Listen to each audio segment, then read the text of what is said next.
Hey Raghunath, tell everyone about our Patreon community. Sure, Kaustubha. The Wisdom of the Sages Patreon community is an incredible online yoga resource. If you like the type of yoga wisdom and culture we share on the show, then our Patreon community is a great next step. This is a listener-supported podcast, and any level of sponsorship will unlock a wide range of live and archived classes, talks, and even workshops. Raghunath teaches, I teach, and we have a host of other excellent teachers on topics ranging from yoga philosophy, asana classes, storytelling, Ayurveda, kirtan, cooking, meditation, and a lot more. We even have an incredible online Bhakti 12-step recovery group. So if you want to check it out, go to patreon.com/wisdom of the sages. All right, let's get it on. Om Namo Bhagavate Vasudevaya. Om Namo Bhagavate Vasudevaya. Om Namo Bhagavate Vasudevaya.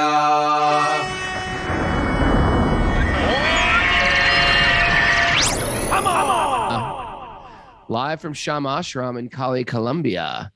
This is Wisdom of the Sages, a daily yoga podcast with your host, Raghunath, and co-host and senior educator at the Bhakti Center in New York, Kaustubha. Welcome to the show. Welcome to Friday's Srimad Bhagavatam study. We're here live at Shama Ashram with a bunch of livers of our Bhakti Yin and restorative training. And everybody's ready to cruise down here for the Wisdom of the Sages retreat. It's coming up. We get to meet a lot of Zoomers in person, a lot of others out there that we've never met. We're quite excited. Huh? Yeah, I'm excited. Yeah, very excited. And how's it going, Kaustubha? It's going good. Happy. We went to the market yesterday. You missed out on that adventure. I was not feeling well. Did. I was not feeling well. So, it's interesting. Whenever I'm not feeling well, I feel like I'm letting people down for not entertaining them. That was my realization. I was like in the car. I'm sorry. I'm sorry for being quiet. Is that some type of like mental issue I have, Mare? No. Anyway, no. I don't know. Anyway, we went to this great fruit market yesterday. Uh-huh. Post some pictures. Anyway, looking forward to everything. We got some nuggets, my friend. You ready for some? Who are they from? Whoa, wait till you find out. This guy's the nugget man himself. Mm-hmm. The Prince of Nuggets, they call him. Confucius. Oh, yeah. Confucius. And before we do a Confucius nugget or two, Mara, can you share something about Confucius? Speak in the microphone. He was a Chinese philosopher, poet, and politician of the spring and autumn period. And What does that mean? he was traditionally considered the paragon of Chinese sages. It's an era in Chinese history. Yeah. Confucius's teachings and philosophy formed the basis of East Asian culture and society, continue to remain influential today. Is that from your a report that you did in school? It's one from her high school report in private school. Yes, it is. Okay. She remembered it. He's a man of wisdom. He's a man of wisdom, right? Yes. I wonder if he knew anything about Hinduism. Oh, how could he not? He must have known. Yeah, he must have known. It was the time of Buddhism, pretty much. Before 2,500 years ago. Before so. pre-Buddhism, perhaps, right? No, 1,500 years ago. Oh no, 25. 2,500 years. I dropped 1,000. I dropped 1,000 years. Okay, here we go. If I am walking with two other men, each of them will serve as my teacher. I'll pick out good points of one of them and imitate them. Look at me and Mary. We got our arms. Okay. Let's focus, Raghu. Let's try this reading again. The wisdom nugget now. You know what? Me and Mary are sharing a computer. She's like typing things, tapping things, and I'm left-handed. I should be on the other side. If I'm walking with two other men, each of them will serve as my teacher. I will pick out the good points of one and imitate them, and the bad points of the other and correct them in myself. Isn't this interesting? This is like universal truths, because we say these that any thoughtful people will get to these conclusions. I'm walking with some guy who's got issues. I'm not highlighting his issues about him. I'm highlighting them for my benefit. I'm not trying to change him. It's the way wise people operate. This is great. In other words, whether the people that I'm surrounded by embody good qualities or whether they don't, I'm not getting in a huff about them. I'm learning from both of them, and I'm using them to improve myself. Whether it's someone virtuous person who has points that I should, learn from and embrace myself, or whether it's someone less virtuous, I'm not fighting them, constantly criticizing them, trying to one up them, trying to pose as being better than them. I'm recognizing it more.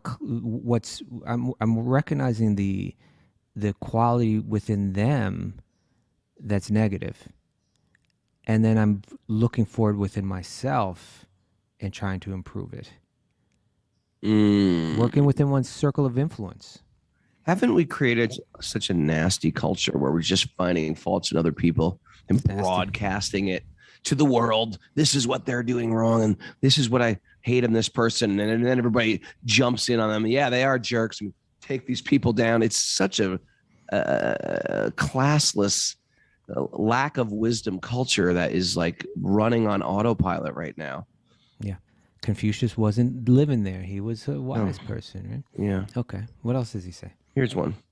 To be wronged is nothing unless you continue to remember it. I like you, that one. That's called turbo scenarios. Turbo scenario, yeah. To be wronged is nothing unless you continue to remember it. It's playing off my playing back reruns, reruns in the mind of how everybody hurt me. There's truth in someone hurt you. It's not such a big deal if you can just let it go. But it's me carrying that with me into my future, perpetuating it and letting it hurt me again and again. It hurt me once. How many more times are you going to let that thing hurt me? I think even the way that it's phrased is interesting, and it has a connection to, let's say, Vedanta, right? To the kind of philosophy that we read every day.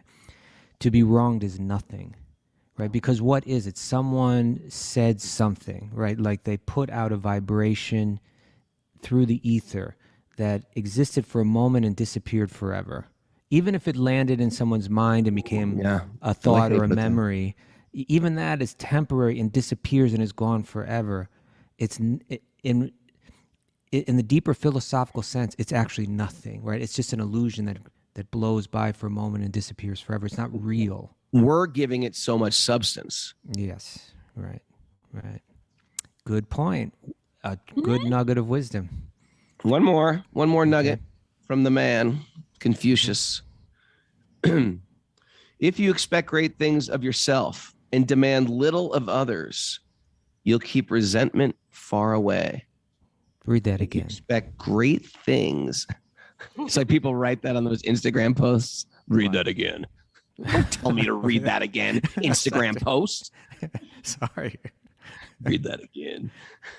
If you expect, I hate that. It's a little condescending. Isn't it? Yeah. Like you need to read that. Read that again. No, I was asking you to read it again. I get it. I've imbibed it. I live it. You should read it again. I was asking you to read it again so that I would hear it, not so that you. Okay. If you please read that again for my benefit. Okay. Raghunath, read it again. If you expect great things of yourself and demand little of others, you'll keep resentment far away. Yeah. So what's the problem with resentment, right? Emotionally, it's hard to handle, but it's also a huge distraction from like the kind of focus that we need to like make spiritual advancement, to absorb our mind deeply in spiritual content, to meditate, to make, to elevate the mind. Resentment. And, I think this is really good. It's, again, he says, expect great things of yourself. In other words, any pressure that you're putting on yourself, right? And as far as others are concerned, you're really quite tolerant, and that'll keep resentment away. Like resentment, I think it goes both ways. Like resentment within my own mind and heart towards others, because Yeah. I'm not expecting much of them. So I'm not going to feel resentment when all my desires and their behavior aren't being fulfilled, which are things that are outside of my circle of influence anyway. So I'm not bearing resentment within myself. Also, they're not bearing resentment towards me because I'm not pressurizing them. And that just creates a peaceful mind. Mm. A peaceful mind that can chant, or can sit down, chant one's mantras, absorb the mind deeply in them, and transform. I think Confucius was onto something, Raghu. Yeah, it's sort of like trading in your expectations. Also, Or- sort of similar. Trading in them for what? Appreciations. Appreciate. Okay. Trading in your expectations for appreciations.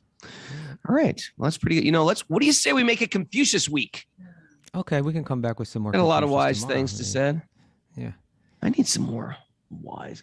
I was really bummed out Well, yesterday. I think the week is Did I share over, that? Raghu, by the way. Oh, the week is Today's over. Well, Friday, okay, right? we'll make one. How about Confucius Day? Okay. Oh, today's Friday. Next week we can bring some Okay, next week Confucius maybe nuggets. bring in Confucius. You ever go see his statue in Chinatown? Yes, I have. Yeah. I spent I've been to Chinatown a couple times in December. Yeah. I saw Confucius, paid some tribute to Confucius. Nice. Um, You were saying? I don't know if I want to dump on you, but I was having a hard day yesterday. I was having a hard day, and my physical body wasn't good. But I was just bummed out. It's like, maybe you can just give me some good advice here. I'll try. Remember Anna's wonderful story about wonderful tragic story about how she dealt with, all the trauma. She had a preemie and taking care of the preemie. Then she got diagnosed with leukemia. Then she needed a blood marrow transplant. Then bone marrow transplant.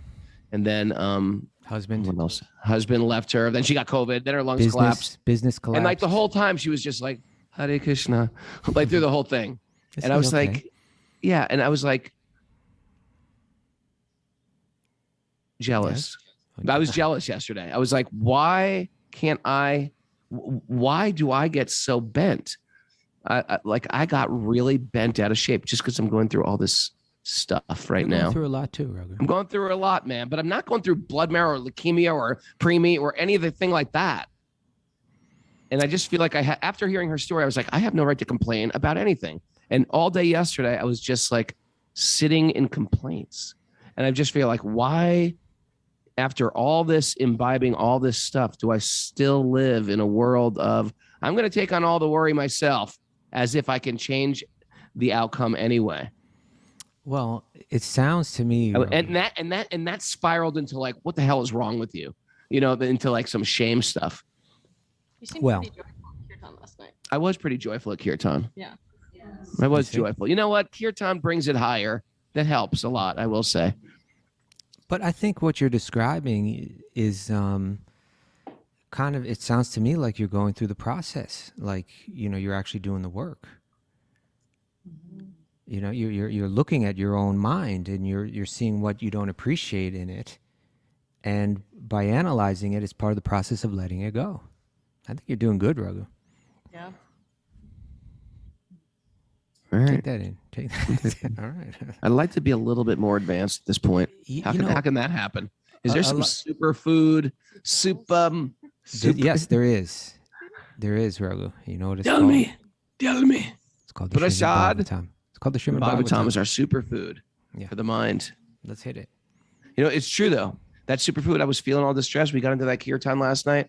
I didn't go in there like kicking my heels together. I went in there dreading existence, and just the kirtan just lightened everything up. You know what we got to read? Maybe next We're week having we can nice bring it. kirtans here, Kaustubha. I'm Real sure you sweet. are. That book, Mukunda Mala Stotra. Mukunda Mala Stotra? Who wrote Mukunda Mala Stotra? Hot Seat. Mukunda Mala Stotra. Damodar Priya is like, I don't know. Don't look at me. Mara. I'm going to pass this one to my good friend, Mara. Mukunda Mala. Oh, is it King Kulashekar? Boom. Yes, Raghu. That's right. Did someone put that on the board, or did you just get that yourself? No, I got that. Nice. Let's see. Okay. Let me see if it's on the board. I can't read the board without glass. All right. Cheers to me. But the Mukunda Mala Stotra is a beautiful book of devotional sentiments. But a lot of the verses, he goes off like about how the holy name, right? Like you're chanting in kirtan, the mantras, how they are the real medicine in life, right? Like you're suffering an ailment throughout the day. I'm going through a lot. It's emotionally, it's very difficult. I'm even disappointed in myself for being caught up in this. And that's like a disease in a sense. Mm-hmm. What's the remedy? And, a lot of people don't get it. They'll be like, well, I'm chanting this. I'm not feeling any relief. But you're at a point in your spiritual life where when you chant, you feel the effects of that remedy. And I think you're doing great, Raghu. I tip my proverbial hat to you. Thank you. I offer you all encouragement because I admire. Thank you. I'll take encouragement. I'll take your challenges in life. Yeah. I'll take encouragement. Okay. All right, we ready? Don't worry, Raghu. You just burning this. You got some karma you got to burn the next couple months. It's right here in your chart. You just got to burn this karma. Karma to Burn. Is that actually a real name of a band? Karma to Burn? That actually is a real name of a band. They could have been one of our names of a band, right? I know. It's a good name, isn't it? Where are they from?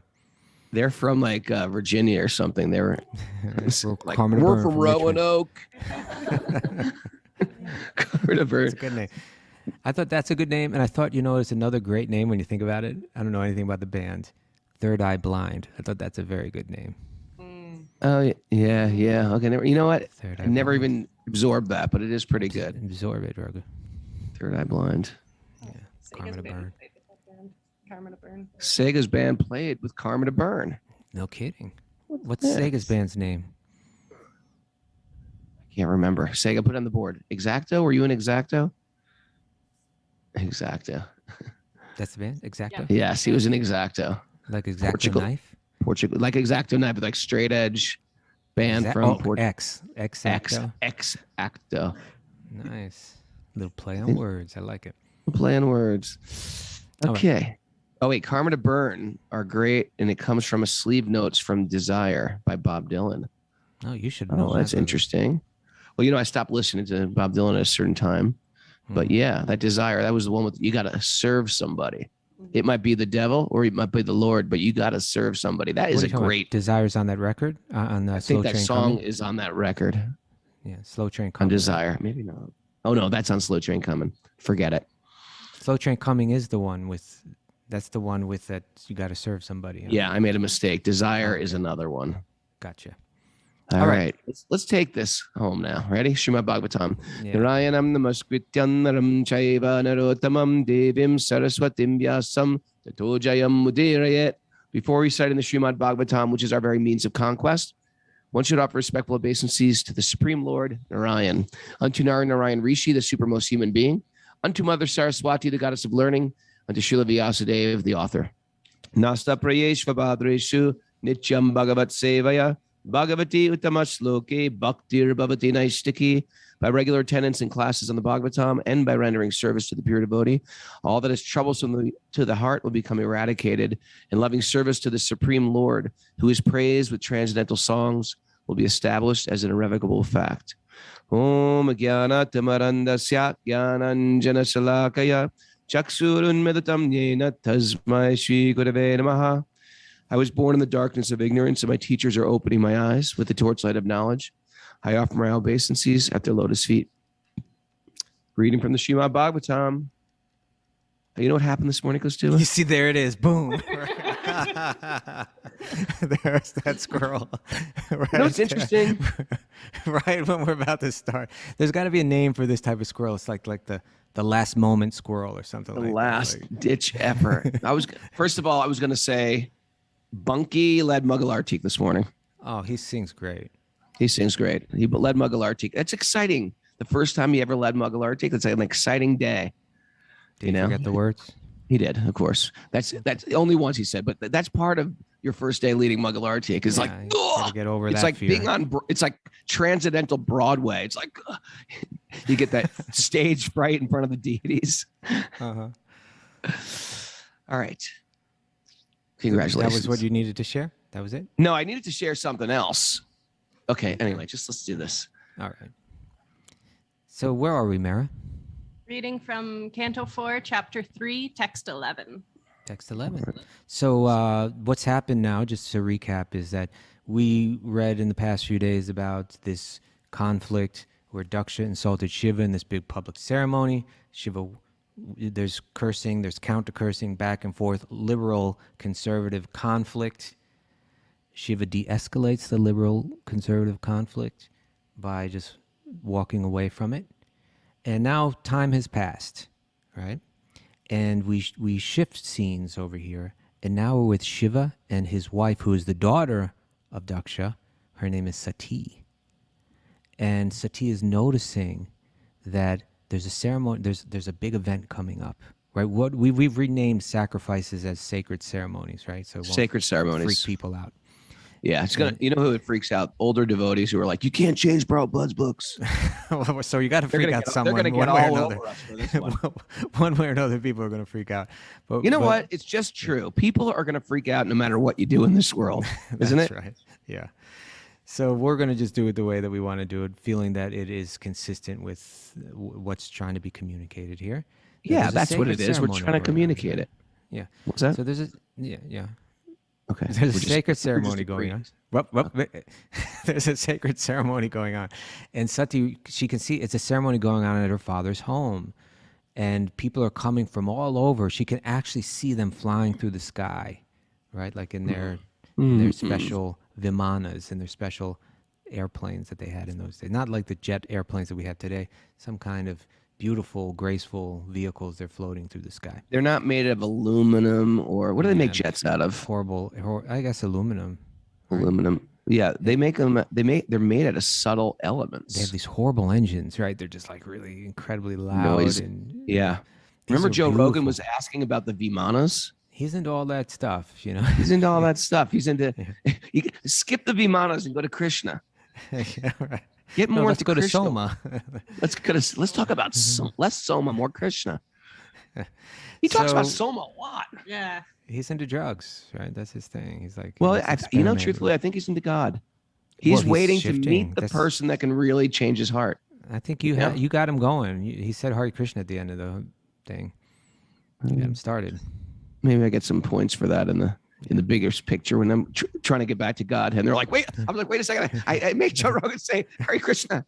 And then he would have never said it before. Vijay are like, you didn't make anybody say anything. You've got this philosophy backwards. Go back to hell. Raghu. Giant Vijay. You're taking full credit for everything now. You don't see Krishna's hand behind all this? No, I don't. I thought I was the doer. So, any case, Sati is seeing these beautiful celestial vehicles flying through the sky. Everybody's decorated beautifully. And within her heart, there's something welling up. I want to go to this event. You know, I want to attend. I want to see my relatives. I want to see, she's got 16 sisters. I want to see my sisters. I want to see my mother. I want to go. But she knows that there's a problem here. What's the problem? There's some issues going on. Like her husband, her father and her father and her husband, they've got issues. There's tension there.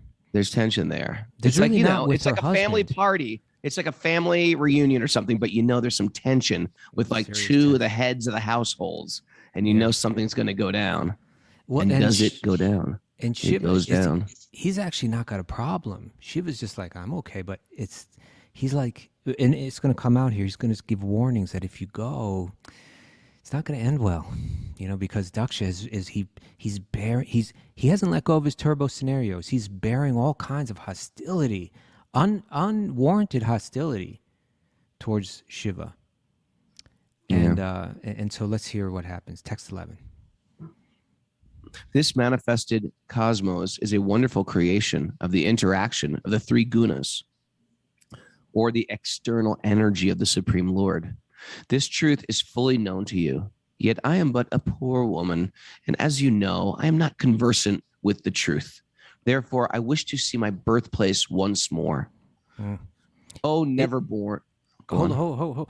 This verse, she actually says, I am a tattvavit, right? Tattva means like truth, and vit means like one who knows. So when she says I'm atatvavit. It's saying, I'm not really one of these wise people that really I'm not like you, Lord Shiva, who's beyond all this, right? I'm a tattvavit. I'm still attached to my family. I'm still attached to my birthplace. These things are meaningful to me. You're someone who's seeing the spiritual reality all the time.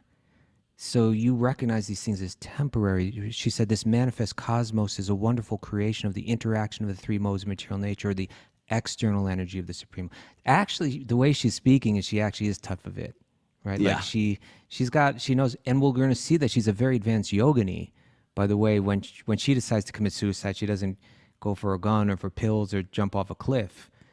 She can do it through her own yogic power, you know. But let's just read a little from this commentary. This is what Prabhupada writes. He says, Dakshayani Sati, she knew very well that her husband, Lord Shiva, was not very much interested in the glaring manifestation of the material world, which is caused by the interaction of the three modes of nature. Therefore, she addressed her husband as Aja, which refers to one who has transcended the bondage of birth and death, or one who has realized his eternal position. She stated, the illusion of accepting the perverted reflection, the material or cosmic manifestation, to be real is not present in you because you are self-realized. For you, the attraction of social life and the consideration that someone is father, someone is mother, someone is sister, which are illusory relationships, is already over. But because I'm a poor woman, poor in tattva, right? Poor in this clarity of knowledge, I'm not so advanced in transcendental realization. Therefore, naturally, these appear to me as real.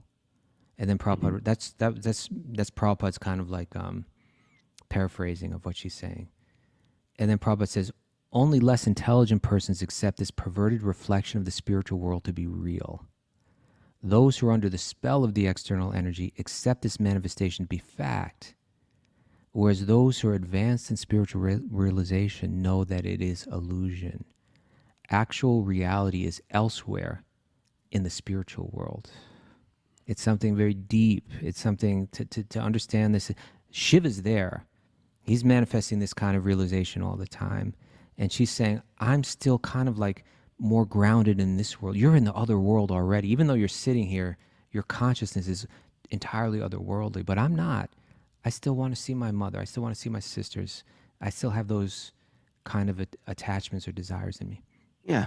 Isn't it interesting that even in the celestial realm, people want to hang out, go to a party, hang out with their sisters?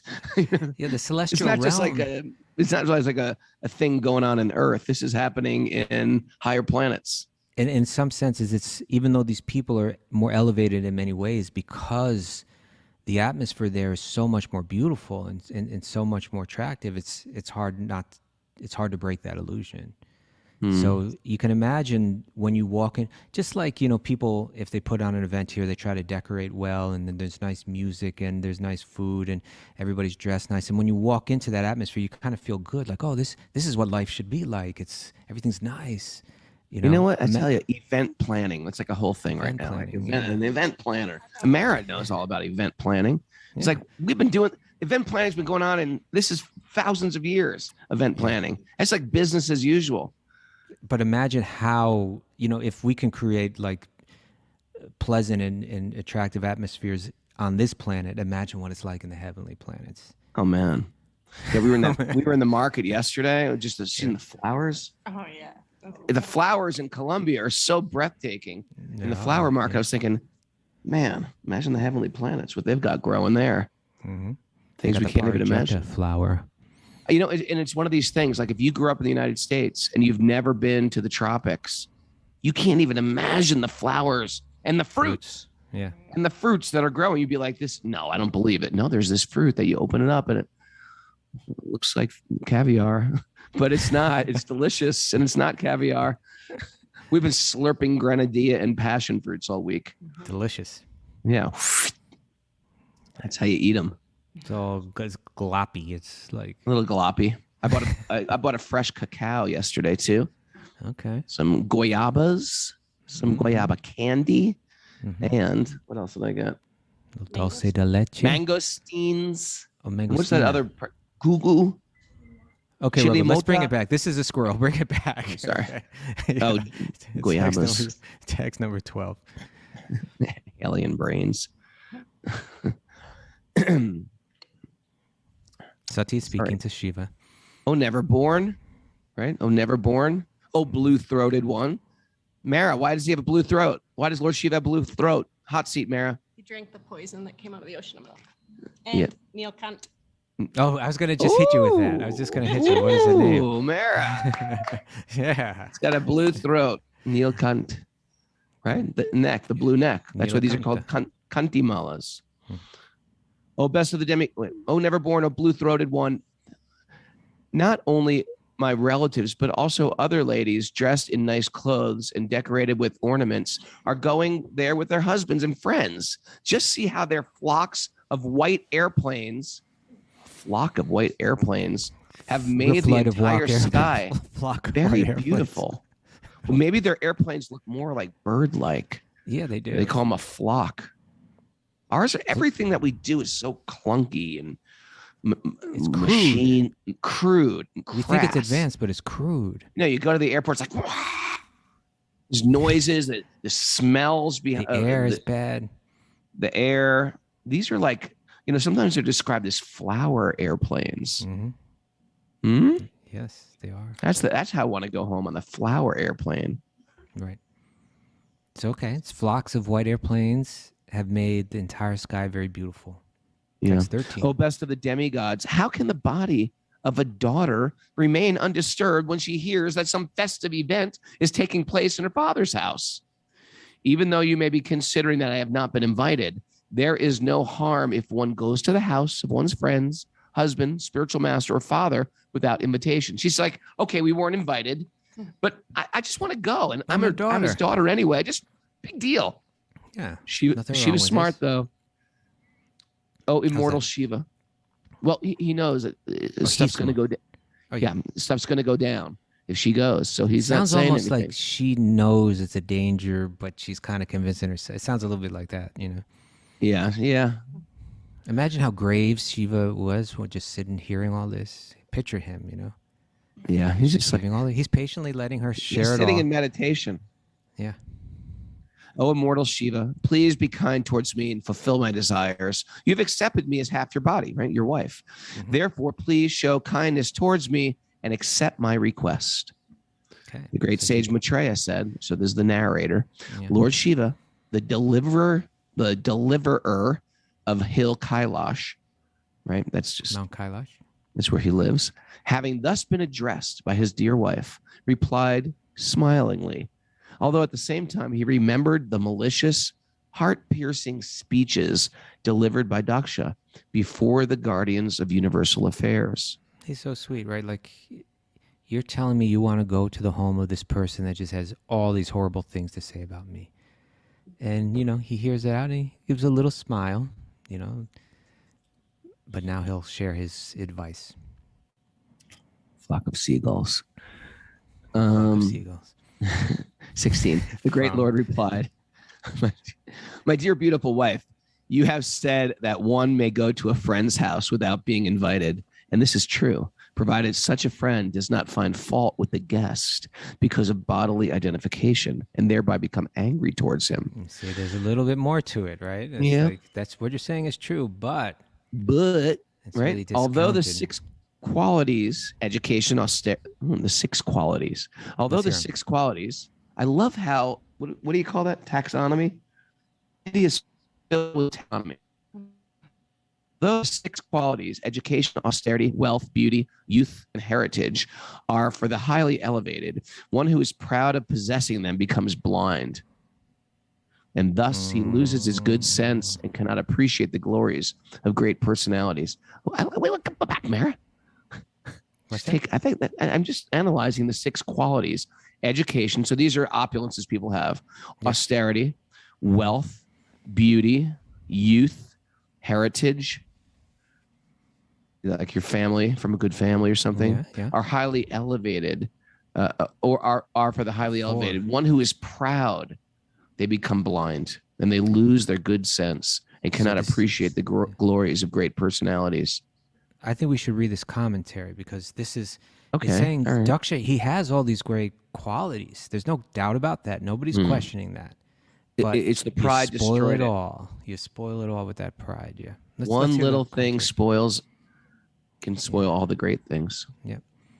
Okay. It may be argued that since Daksha was very learned, wealthy, austere, and had descended from a very exalted heritage, how could it be unnecessarily angry towards another? The answer is that when the good qualities of education, parentage, beauty, and sufficient wealth are misplaced in a person who is puffed up, proud by all these possessions, they produce a very bad result. Milk is a very nice. Okay, so this is an analogy you hear in the Vedas a lot. Milk is a very nice food, but when it is touched by an envious serpent, it becomes poisonous. So imagine in the old days, you just milked a cow and there's a bucket of milk, and then you go in to do some household duty, but you left the milk out, and a cat and a snake comes up and he drinks the milk.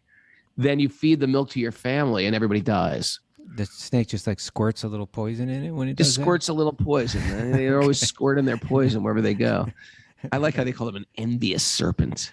Yeah. But it just means if something poisonous touches it, then you're contaminating that which is good. Okay. Similarly, material assets such as education, right? That's an asset. To be born in a wealthy family, that's an asset. These are all good karma. To be very beautiful, it helps. You're beautiful. You get pulled over by a cop. Sometimes the cop is like, "All right, you just go. You're beautiful." Does that happen to you all the time? Never. I was like, I smile. Pull out that card. Do you flutter your eyelashes? I flutter my eye. I wink at him. Hi. That makes him. He's like, I'm sorry, officer. Looking at me like that. You keep winking. Did I do something wrong, officer? So beauty, good parentage. They're undoubtedly nice. Are undoubtedly nice things, but when they decorate persons of a malicious nature, then they act adversely. That's interesting, right? It's not only that they become like negated; they act adversely. They actually they work against you. Yeah, all your good qualities are now working against you. Suppose you're incredibly wealthy. Now, without saying anything, people will be like, wow, that guy's rich. How did he get his money? He worked hard for it. No, he inherited. He's coming from a really rich family. We usually admire a person. They didn't even do anything. They just have a lot of money. And it's sort of like admirable. But if they start talking and they start talking in a proud, arrogant way, that very thing we were looking up to, now it makes us despise them even more. Oh, this rich guy, he just had some good luck. He inherited this. It makes you despise the person. So all our good qualities are ruined with a little bit of arrogance. And Bhakti, I tell you, it trains you how to actually be happy, how to have friends, because you see devotees when they're really acting in a spiritual way, there's no ego with what they have. They don't take credit for anything. They're not using what they have to manipulate. They're using it to serve. Take like intelligence, right? Intelligence here mentions education. Yeah. You become learned and you have like a brain that's like really functions well and you can penetrate into deep subjects and speak on them, impress people. But if pride sets in, not only does it negate the good that you can do with that and the how it works in your favor, but it actually can bind you almost more than anything else, where you begin to think you know more than everybody. You become proud of your knowledge. You begin to use it to just constantly find fault and offend others. And now you would have been better off if you were just like kind of a more simple-minded person, Simple Minds. The Simple Minds from the band Manchester or something. No, they're a band, Simple Minds. I know. That's okay. I was like, he doesn't know who Simple Minds are? I do. I know who they are. Okay, let's keep going. Okay. This is all going back to 80s British dance rock, isn't it? We had Flock of Seagulls, Simple Minds. Yeah. Now we're going to get another serpent analogy. In excess? They're from Australia. Were they? Yeah. Okay. and kind of another genre too. But in any case, let's focus. Okay. You want another? Are we still in the purport? Do you want me to go? Yeah. No, purport. Another example. Another example given by Chanakya Pandit. So Chanakya Pandit was like a minister. Yeah. An advisor to the king. An advisor. Is that a serpent that has a jewel on its head is still fearful because it is a serpent. So this whole thing in Vedic, what do you call it, mythology or Vedic histories or otherworldly beings, they say that some type of serpents have jewels on their heads. I don't know if that's to be true, but that's what they say. There's some serpents that have jewels. And they say just because it's got a jewel doesn't mean it can't bite you. And even the jewel becomes like worse because it's bait. Like it's bait. Yeah. It's like bait. This is, again, another great example how good karma, how we're not that interested in good karma. We're interested in Krishna Bhakti. Good karma can ruin your life. I know people who become very famous and it just ruined them. It just took away all their good qualities. Sometimes it drives them to alcoholism or a sex addiction or some type of horrible situation where they can't relate to anybody anymore. So good karma is not necessarily good. That's what we're saying here, right? And it's not necessarily bad. BTW. Okay. Sometimes I talk in what are those called? Acronyms. Is that an acronym, BTW? FOMO is an acronym? FOMO, okay. All right, keep reading. Okay. A serpent by nature. A serpent by nature is envious of other living entities, even though they may be faultless. When a serpent bites another creature, it is not necessarily because the other creature is at fault. It is the habit of a serpent to bite innocent creatures. Similarly, although Daksha was qualified by many material assets because he was proud of his possessions and because he was envious, all those qualities were polluted.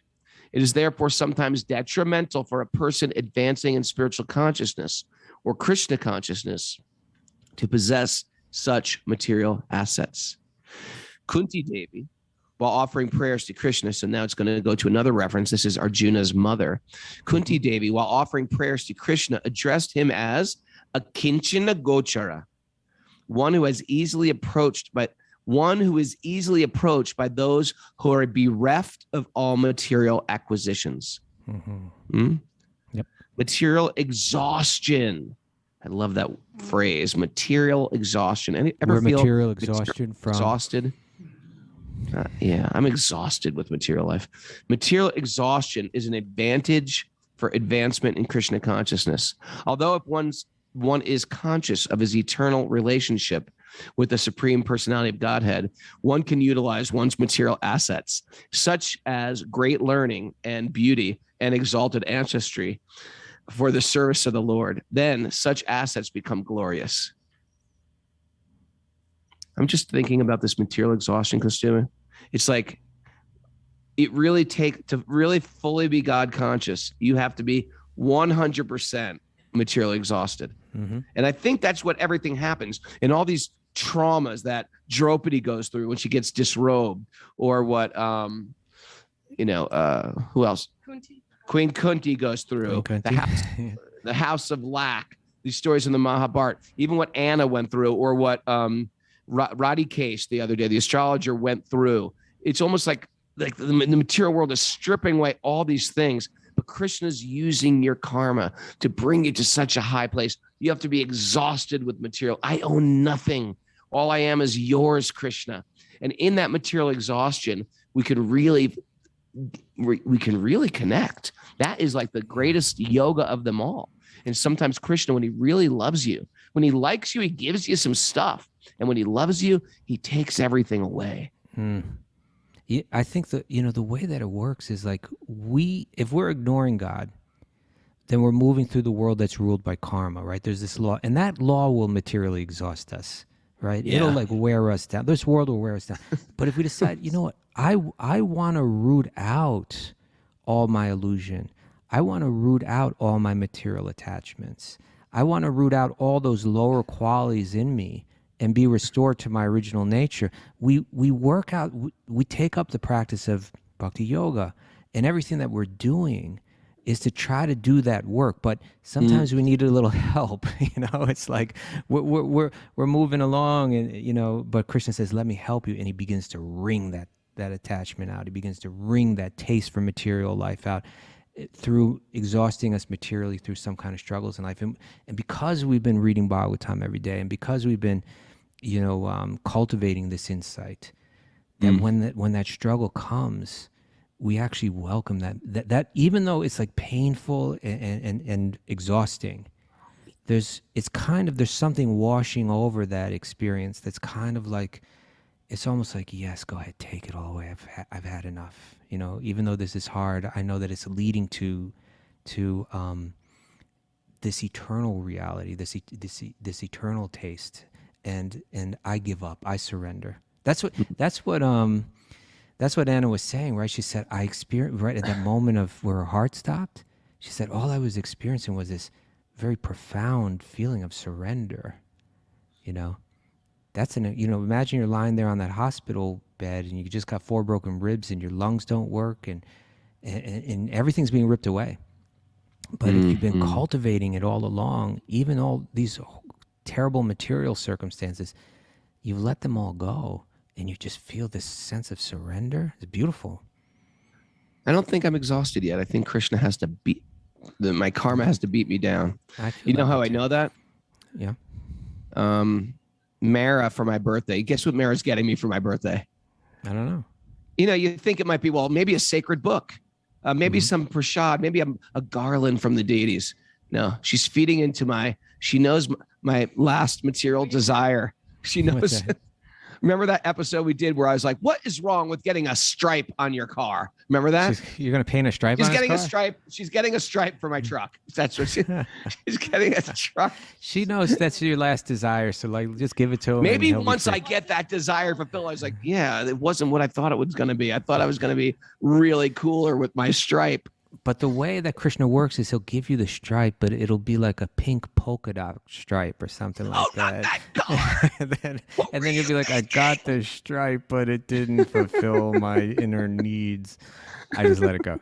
That's how Krishna works. He fulfills the desire, but in a way. I'll crash or I'll wreck the truck. I was like, oh man, it's temporary. I was invested in a temporary satisfaction. Krishna gives you exactly what you need. And sometimes he gives you sometimes Krishna gives you what you need only to realize it's not what I need. And then sometimes fulfills your desire by giving you the information, giving you the insight to realize, why am I working so hard for this? I don't need this. This is not going to, and then we just don't even go there. He relieves us of our desires by giving us insight into that desire and how it's not going to actually give me what I want. And then we were thinking how foolish I was for even wanting that. Yeah. Well, look, continue reading here. Material exhaustion is go. Material exhaustion is an advantage for advancement in Krishna consciousness. Although if one is conscious of their eternal relationship with the Supreme Personality of Godhead, one can utilize one's material assets, such as great learning and beauty and exalted ancestry for the service of the Lord. Then such assets become glorious. Bhakti has a way of flipping it too, right? Flip it. Yeah, you flip it. In other words, unless one is Krishna consciousness, all their material possessions, this is great. And this is a big takeaway for today, okay? Because Prabhupada will use this analogy sometimes. It's such a good analogy. I wonder if he made it up. I don't know. He says, in other words, unless one is Krishna consciousness, all their material possessions, and by possessions here, it doesn't just mean things, but like he's saying here, intelligence and beauty and learning and all of these things. Unless one is Krishna conscious, all their material possessions are a zero. They have no value. It's like you got a big house, zero. You're very beautiful, zero. You got a huge bank account, a lot of stocks, cryptocurrency, zero. Whatever you've got, it's a list of zeros. That's but okay, utilizing material assets. In other words, unless one is all their material possessions are zero, but when this zero is by the side of the Supreme One, it at once increases its value to 10. unless one is situated by the side of the Supreme One, zero is always zero. One may add 100 zeros. I may not only be wealthy, I may be beautiful, I may, be president, I may be famous, I may... Crypto. Just more and more zeros. Crypto. You haven't added any value to it. Yeah, crypto thing, whatever that is. Like saying crypto, I think. Okay. Does it make you feel You might like be a talented current musician, or something like that? you might be a talented artist, right? A talented photographer, a talented... yeah. Okay. So unless one is situated by the side of the Supreme One, zero is always zero. One may add 100 zeros, but the value will still remain zero. Unless one's material assets are used in Krishna consciousness, they may play havoc and degrade the possessor. Right? So we see that because what happens is all those great qualities, instead of offering them back to God, I just offer them to my ego. Hey, check out me playing guitar. Hey, check out this painting I did. Hey, check out this. And I'm just almost trying to sell myself for validation in this world. Just playing havoc and degrading the possessor. Yeah, I'm a mess. We're degraded possessor from Levittown, Long Island. Degraded possessor. That's a metal band. We're possessor. Mero, do we have any takeaways for today? Oh, we got some goodies. We do. Okay. Don't play reruns of your hurts. Ooh, I like that. Okay, Don't play reruns of your hurts. That brings to mind Rerun, doesn't it? It brings to mind Rerun, the famous dancer and wearer of a red beret. And rainbow suspenders, or suspenders in any case. People don't even know what we're talking about, Kaustubha. We're dating ourselves. Some do. Resentment is a distraction from our spiritual progress. Totally. Oh, for sure. Trade our expectations for appreciation. Bim, boom. Stolen. Less Soma, more Krishna.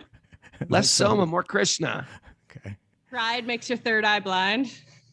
Ooh. Good. Tying things together. I like that. I like that. What about karma to burn? We got any karma to burn? I don't have karma to burn. Material exhaustion is advantageous for connection.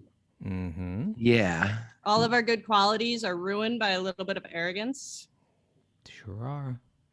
When Krishna loves you, he takes it all away. He does. And put the Supreme One in front of your zeros. Boom. How about people are going to freak out whatever you do in this world? Oh, that's a good one, too. Marco. Thank you, Lord Marco, for that one. How about Nothing Bitcoin about to the moon? serpents and squirting poison into the milk and things like that? Little poison squirt. Vaishnav Tilak style stripe on the truck. Everyone can come back now. Turn your cameras on. Turn your cameras on, people. Material exhaustion leads to... I'm just reading the message board. I didn't read it. I withheld the entire show. Look at the Kiko G over here. She's a woman of many different kind of interests. What's she doing? Working out. She's on one of those weird new running kind of things that people Stairmasters. Is that what? Yeah, you're pulling and you're running at the same time. Elliptic. What was that Jim Gaffigan one? He goes, you know how people like to walk upstairs so much? No. Continue. I want to thank everybody for joining us live. Here they are. Come on, people. Say hello. Do you want to mention your interview Sunday? Oh, yeah. Interview. Oh, yeah. Lila Villasini. Our favorite Hari Katha speaker. Live from, she's actually in Gokarna right now in South India. She's going to be on the show for telling us some Krishna Leela, so don't miss that.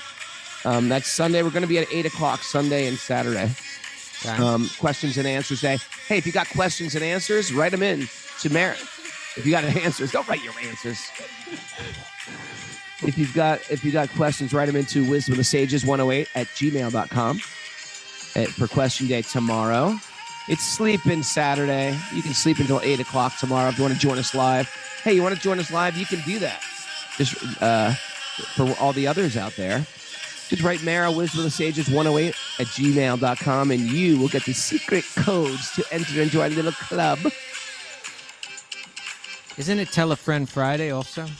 It's Tell a Friend Friday. You got some friends sitting on the fence on their in their spiritual them. life. You got to tell them. Share Wisdom of the Sages with them. They should share that Wednesday episode with Anna. Share the Wednesday episode with Anna. Share Roddy Case's. Hey, I think you gotta forward it to a person. You gotta say, hey, I was thinking about you when I heard this.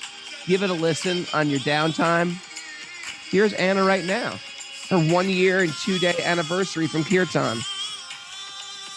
There she is. Lord, hey, Lord, hey.